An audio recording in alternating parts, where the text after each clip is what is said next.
Morning. Tingnan mo, Ama. Guys, punta kami sa Church. Ito, kompleto na kami. All girls with Dongdong. And syempre, Kuya Rod, nasa likod lang daw siya.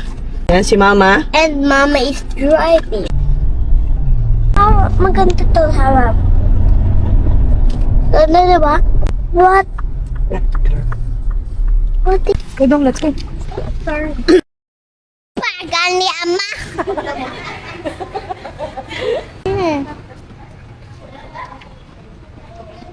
So, ayan guys, tapos na kami mag-church. Ayan, silipon ako. Naiyak kasi. Kahit anong busy natin, ano man yung pinagdadaanan natin, huwag natin kalimutan parate na syempre, si Lord. Kasi kung siya nagbibigay sa atin ng buhay, ng blessing, lahat. So, let's go! Bili kami ng gift para kay Kali. Ano po, bili ko? Birthday ni Kali, minsan ni Dongdong, sabi niya, bilhan niya daw ng gift si Kali. So, maghahanap pa lang kami ng gift. What do you want to give to Kali? Go, pili. Ano gusto niya? Tingin mo? May tayo din dalawa. Hmm? Tayo dalawa. Sakay mo nga. Tingnan natin kung pwede. Okay. Malit na sa kanya. Oh, malit na daw sa'yo. Ayaw mo rin? Kaya Kali, ano gusto mo? Kay Kali ha, kay Kali. Nay, bigay ko to kay Coco ha. Ay, akala ko para sa'yo. Kay Coco pala yan? Yes. Wow, talaga lagi na lang meron si Coco ah. Ha? Love mo si Coco? Masaya. Yes. Ano sa'yo? Ano sa'yo? Ayan yung sa'yo. Okay po. Sige, lagay mo niyan kay Nung. May last one pa. After namin bumili ng gift para kay Kali, kumain na rin kami at nanood ng sine. Para sulit yung labas namin, nag-grocery na rin kami. Konti lang yan, mukha lang marami kasi malalaki. Pangdagdag stocks lang. Uwi na tayo, Dong? Yes. Yes, uwi na kami. At yun lang. Yun lang naman nagawa namin ngayong araw na to. So, wala sila daddy, kaya wala yung mga boys, kaya kami na lang. Pero syempre, dyan pa rin si Rod. Kung naiwan kami, iwan din yan siya. But, minsan, pag, need siya kasama, isama siya. So, si Rod, hindi na iba sa amin yan. Kaya, pamilya na natin yan. So, alright. Nandito na silang lahat. Let's go. Uwi na tayo. Close mo tayo. Pakainin ko na. Alright. Yo, mataman sa... Bye! See you! We're home na. Dong! Running! Mama! Yes! I Thank love... you. Ha? Thank you. Thank you for what? Toys. Sa? Toys. Sa toys mo. Happy ka naman daw. Yes, tingnan mo. Mm. Yeah. Panahon na lang. Sobrang konti na lang para lalabas na si baby. We're excited na rin. Ang saya ko. Sa simpleng lakad na yun, ang dami kong na-realize. Ang dami kong nasayang na oras, panahon. Hindi kasi biro talaga yung journey ng pagbubuntis ko. Lumalaban ka. Yung hirap, yung struggle. Mentally, emotionally, syempre physically. Para tuloy parang wala ka nang kayang gawin. Don't worry, I'm okay. Ito yung pinag-pray ko talaga na na magawa ko pa rin yung mga bagay na gusto kong gawin. Kahit yung mga simpleng bagay lang, lalo na yung makasama si Dongdong, mapasyal siya, saglit. Lit na bagay lang para sa akin yun eh. Basta nagagawa ko yung, alam mo, yung minsan nahanap ng sarili natin ng oras. Pagkasama yung mga boys, nakalimutan mong babae ka. And sometimes, nakakalimutan ko rin buntis ako. May boys, iba yung emotions nila, iba yung moods nila, iba din yung mga gusto nila. So kahit buntis ako, lagi ko ino-consider. Una-una, ino-consider ko si Papa. Aware naman kayo na meron siyang anxiety niya. Bilang asawa, nauunawaan ko yun. Kaya nga yung sobrang nung pagbubuntis ko, nang hirap na hirap talaga ako, yung tinatawag natin paglilihi, na ako as much possible, ayoko makita niya na nahihirapan ako. Kasi ayoko mag-isip siya, mag-worry siya. Pati yung mga boys, yung mga anak ko, ayoko nakita nilang weak yung mama nila. So, I'm fighting for it. Sobrang grabing struggle ng pagbubuntis. Challenging siya talaga. So, mind over matter yung application. Sinasabi kong ang arte-arte ko is yung parang ayoko kainin to, ayoko tong nararamdaman ko, ayoko ng ganito. Yung arte naman sa sarili, wala namang masyadong demands. Hindi siya pwede. Hindi siya applicable, wala siyang room for that.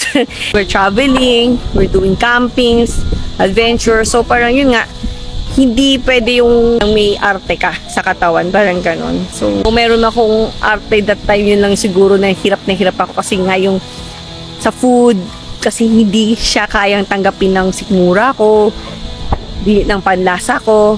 Sa food naman na, ito gusto ko, ito ganyan ko, parang siguro bilang lang sa daliri, like 3, 4, 5 lang yung nai-request ko. Kahit i-take ko siya, sinusuka ko rin siya. So, yung pinag-pray ko that time, Lord, mais lang yung pain na yon, yung sakit na, o yung paghihirap ko na yon na pagsusuka. I can bear lahat ng iba pang hirap. Wag lang yung pagsusuka talaga. Kaya I choose to stay home kasi konting galaw, hilo, konting ganito, hilo. So, sobrang thankful ako na I'm okay now. And ako na mismo yung nag-iaya na camping tayo, dagat tayo, ilog tayo. Doon ako nakaka-relax. Doon yung isip ko na ito pa na-unwind ako. And like dito sa bahay, pero wala lang talaga akong choice kung ba't to stay. Eh ngayon, nag-decide sila Papa, malapit na akong mga anak. So for safety, dito na lang muna rin ako. Para just in case, malapit tayo sa hospital, kumbaga accessible lahat dito. I feel good right now. Pagkasama mo yung mga boys, siyempre mama ka. So, number 1, ano yung bawal, ano yung hindi pwede kay mama, kando sila, parang feeling ko nalilimitahan sila. So, ayoko nung ganun. Hindi ako sanay ng feeling ko mahina ako.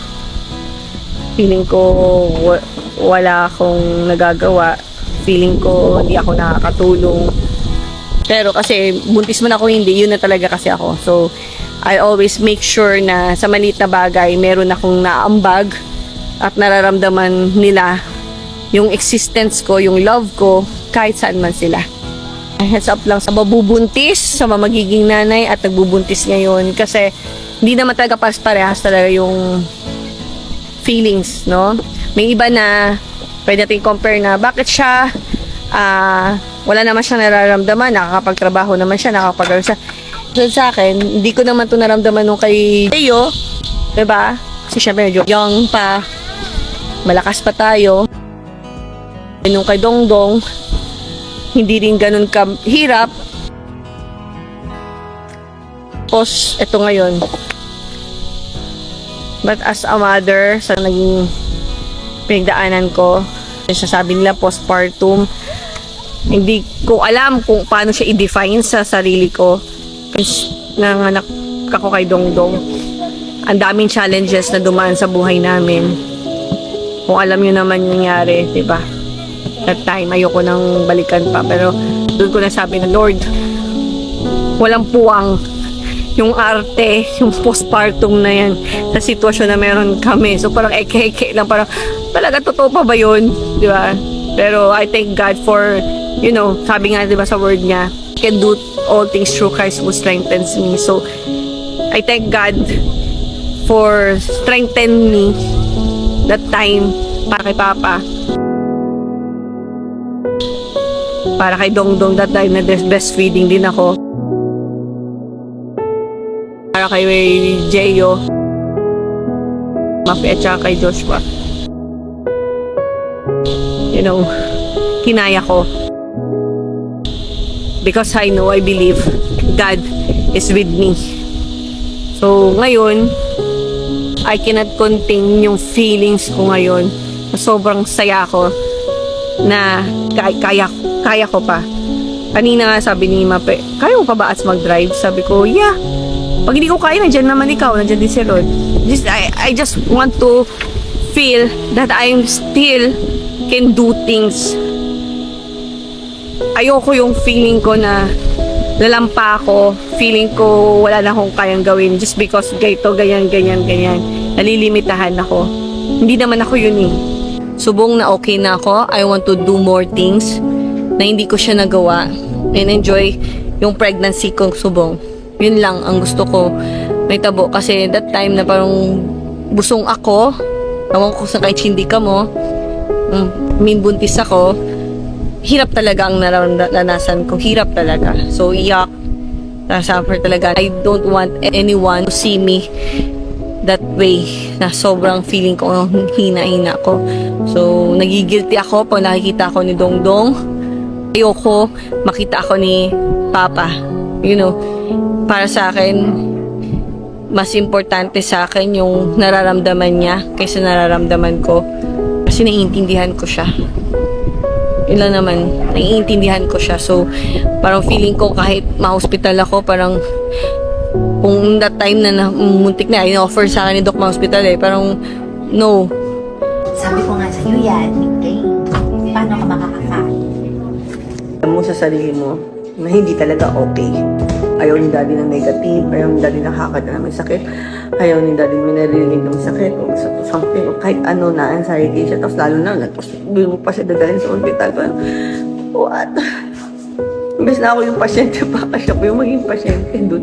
In Jesus' name, pero alam mo yun, kayanin ko na lang. Kaya ko pa to, mas matitiis ko to kaysa makita ko yung si Papa na he's not okay, nag-anxiety siya, may nakikita siyang nagkakasakit o nahihirapan. So, as much as possible, I don't want him to see me like that. Sanay siya na nakikita niyang malakas ako. Sanay siyang nakitang okay lahat. And gusto ko yun lang rin nakikita niya sa akin. Naiiyak lang ako kasi feeling ko maraming oras na nasayang. Kaya ngayon bumabawi ako. Bumabawi ako sa sarili ko. Bumabawi ako sa baby ko. No? Ito. Kay Jadon. Na ngayong okay na ako. I want to do more. Gusto ko gawin yung kaya ko. Hindi gusto ko gawin yung gusto ko. Hindi para sa sarili ko. Hindi para sa mga anak ko. Para sa kanila. Kasi what is important to me, sila. Pamilya ko. Anak ko.